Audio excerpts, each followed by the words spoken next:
Good evening to you all. I'm Martin Logan and welcome to the Irish in the UK. Coming up on the show this week, we'll be finding out about the great success of the Hope GAA football teams in Liverpool. But first up, we are here at the Northern Regional Fleadh, which has been held in Liverpool, and we're really looking forward to a fantastic day of music, song and dance. So we hope you'll enjoy it.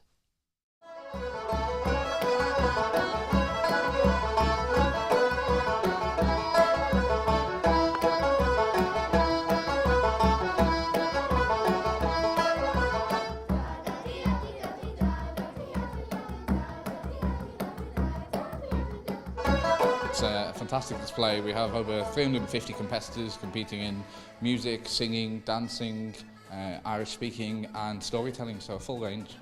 It's so great to see so many young children taking part. Absolutely. The majority of our competitors today will be under 18, the youngest being around 5 or 6, going right the way through, and quite often we find we have 3 or 4 brothers and sisters, or even 3 generations all competing. Now this Fleadh's taking place here today, but how many Fleadhs do you have throughout the Northwest?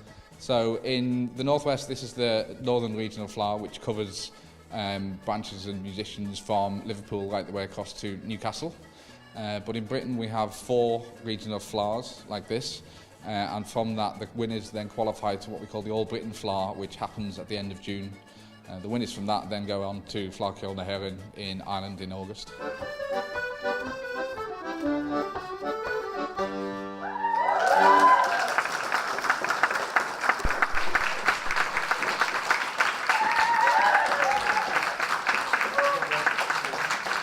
There's so many people taking part here today. Of course, a big organisation. Now, tell me a little bit about your involvement in it.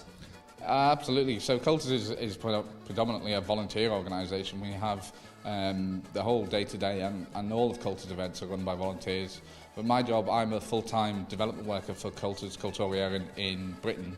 So I'm here to try and support the volunteers to help them organise their events and to do all the work to make sure everything runs smoothly. So how many Fleadhs across the Northwest? So in the Northwest, this is the Northern Regional Fleadh, which covers from Liverpool across to Newcastle, which includes Manchester and Leeds in between. We have 5 Fleadhs actually every year in Britain, 4 regional Fleadhs just like this, and then the winners from this Fleadh go on to what we call the All Britain Fleadh, which takes place every year at the end of June and is in Stirling in Scotland this year.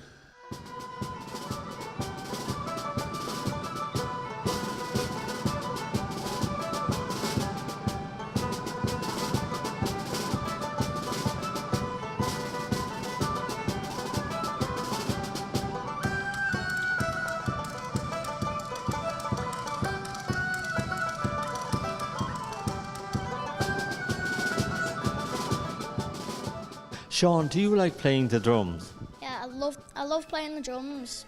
I've been playing for the last 2.5 years. And have you taken part in many competitions? I've took part in 2 Fleadhs and I've won 5 medals from it. My goodness. Now, of course you took part here today and you won a medal as well today. Yeah, there was 7 in my competition and 2 from Liverpool came, including me, and 1 from Manchester. Now, do you get a lot of enjoyment out of playing music? Yeah, it's really fun and I'd recommend it to any other people.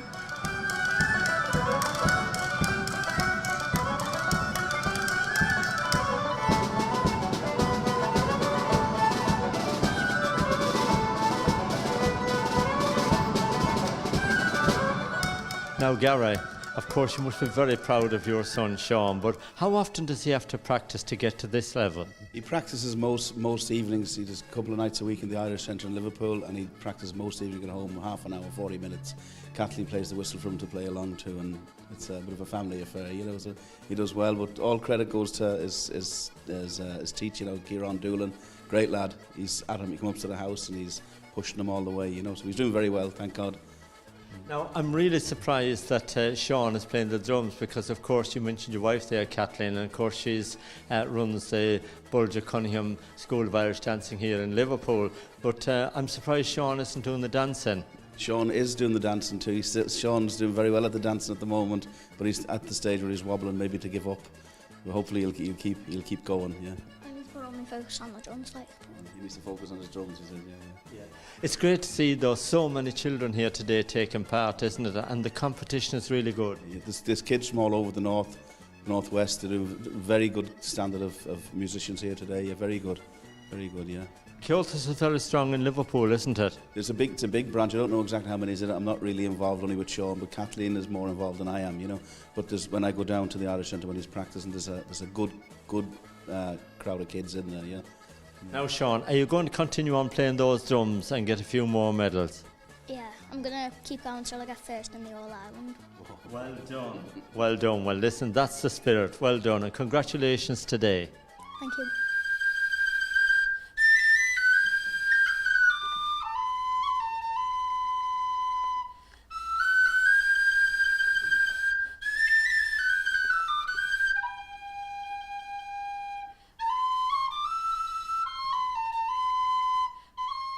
Now, I've been joined by Pete Fawcett, who has written this beautiful book about his life and times covering the Fleadhs.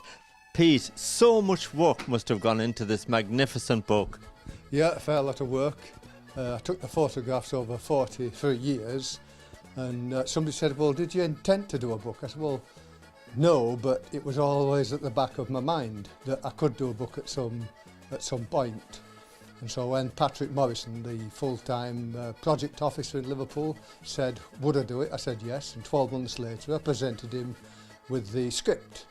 And he got the funding from the Irish fund, and off we went. And so I put the book together with the book designer and Orny, my wife. We put it together in about 7 weeks.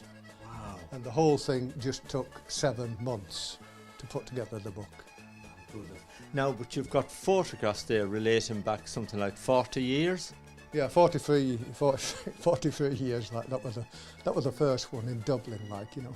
But over the years, like, I've just kept taking them, and I always tried to get the best possible. And also I got our people in Britain mostly, but I did get a lot from Ireland as well. But I wanted the ordinary musician, not the so-called stars. All the people in my book, or in the Cultus book as it is, are our people.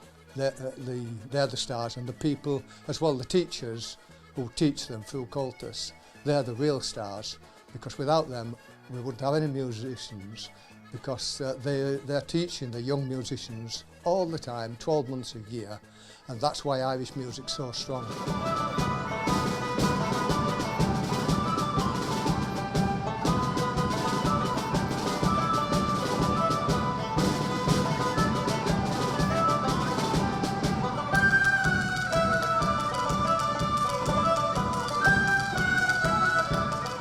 Of course, I've noticed in there that you had Nathan Carter and Jake and his family in there as well, because Jake and Nathan and the sister, of course, used to take part quite a lot in the flagpoles when they were younger. They did, and that's why I purposely wanted to put them in the book, to give them the credit for being or starting out as traditional Irish music enthusiasts, because some people said to me, well, you know, Nathan Carter, he's not traditional. I said, well, he can be. And that's how he started out in music. You know, I remember him at the Letterkenny Fleadh singing in the overseas concert for Cultus. Yeah. Of course, the book as well relates to a lot of history, because sadly over the years a lot of the people that might be photographed in the book sadly passed away. So it's a great memento for families as well to have. Yeah, that's right. And of course the book is dedicated to my great friend Leon Rowson, who I did several tours of. I came to Manchester with him and all over the country, and the book is dedicated to his memory. Now your life is dedicated to Irish music as well, and you're not Irish, are you?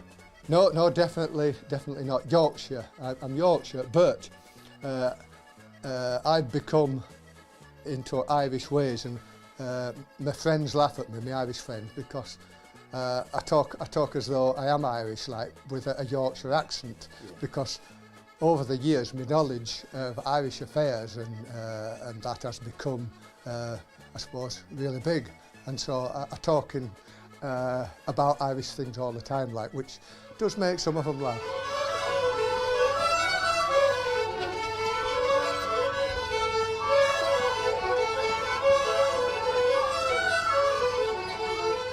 Now the book is on sale from I presume all good news agents or wherever you sell it from. Yeah, it can be had from any of the cultist branches, or it can be had from the cultist website as well. Like. Thank you so much for a wonderful, wonderful book. This is a beautiful, beautiful book for anybody that's taken part in the Fleadhs down the year, or their children, or their families, or the teachers. There's so much in here for everybody. Yeah, thank you very much. It's a lovely, lovely book, and I wish you the very best of luck with it, and thank you for putting it together. You cannot beat history. It's the best thing ever. Yeah. So there's a wonderful book, and thank you, Pete. And what a day it's been here at the Fleadh in Liverpool today. We've had a wonderful day. It's been a really good day, Yeah, Pete. it's been really fantastic to see all the competitors, really enthusiastic, and they've all been enjoying themselves. Yeah, and we hope that you've enjoyed the music, the children playing, and the Fleadh at home. So from myself and Pete, we're going to take a very short break.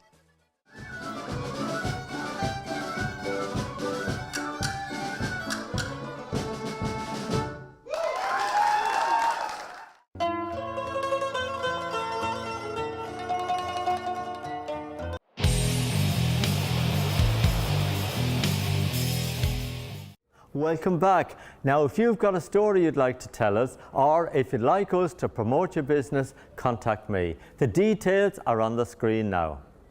Now, the Liverpool Hope GAA football teams have had fantastic success over the last 12 months, and we went along to meet them.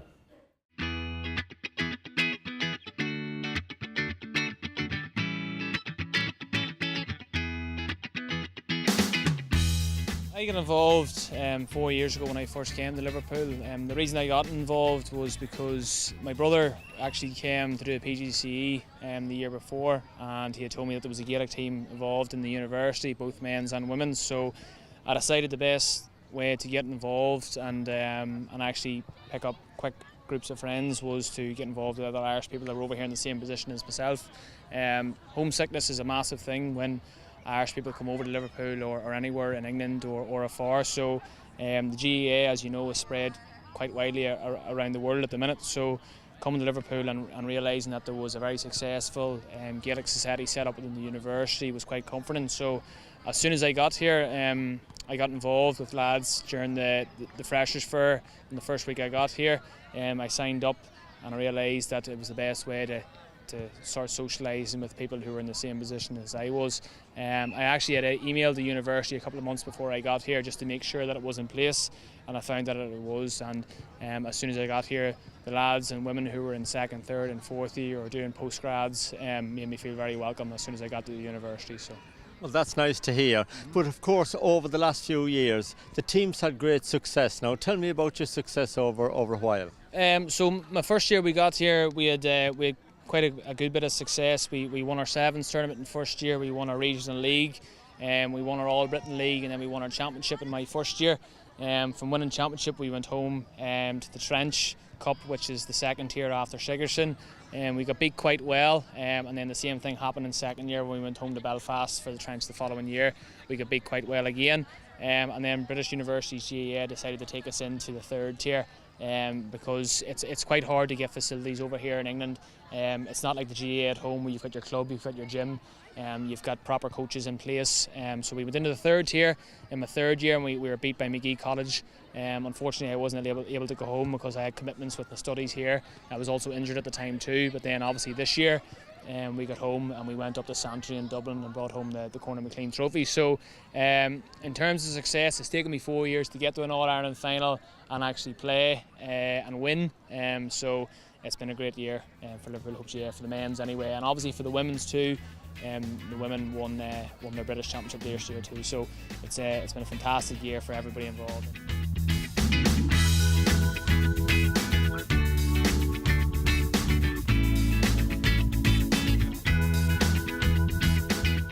Now, Danielle, tell me about your experience when you first arrived here in Liverpool. When I first arrived in Liverpool, it was my first year at university, and I just heard so much about the Gaelic team in Liverpool, and all the university girls sort of went on about it. It's a great sense of community when I joined, and it's sort of something to do all the time where a lot of people from home that you know and you can relate to and things like that. And the Gaelic was just fantastic over here. Took us a while to get some success out of it. In the years we weren't that successful in my first year, and then we ended up winning in my second year the British Championship, which was a great experience. Yeah, well, of course, it's a great team building way as well to get to know people, as you quite rightly said. But how lonely were you when you first arrived in Liverpool? What was it like? It was scary moving away from home at the age of 18. I didn't know many people over here, but like I said, when you join the Gaelic team, it's a lot of people the same as you, into the same sports and things like that, and you go to uni with them as well. So you build a lot of friendships in your first year at university football. You've given this a great commitment because you're team captain, so our team manager, I beg your pardon. So that's really important that you've got somebody to lead the way. Yes, definitely. No, the girls were a bit stuck at the start of the year. There wasn't really anyone to manage them, and when they asked me I just couldn't say no. I enjoyed it that much when I was playing, and I knew what it was like to win the championship, and a lot of the girls on the team didn't know what that feeling was like, and that's what I just sort of put into the trainings all year, that I know what it feels like, and it's fantastic, and we got there in the end this year after all the hard work. Now, Niamh, you're having a special day here today at John Mitchell's ground because a lot of your friends, and you're doing a special fundraising event for Macmillan Cancer Care. Yeah, well, at the start of the year with Danielle, our other friend was helped Danielle start of the year, so they helped us out, and just after Christmas our very special friend got diagnosed with cancer.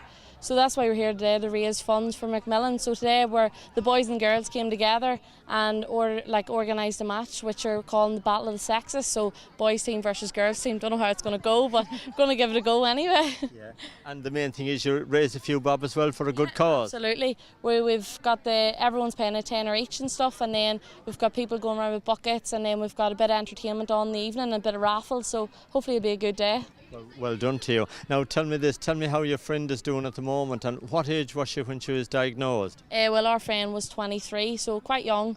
So she's doing quite well at the minute, so hopefully keeping positive and just keep going, take it day by day, and hopefully she'll be fine.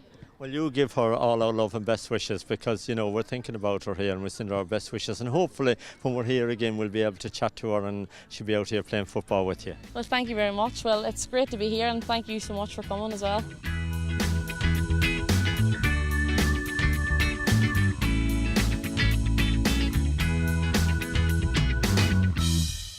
Now, don't forget, Henry McGlade is back next Thursday evening at 7 o'clock with the Irish at home and abroad, and I'm here at 7:30 with the Irish in the UK. Both shows are repeated every Saturday evening between 8 and 9 p.m. on Sky Channel 192. Until next time, take care.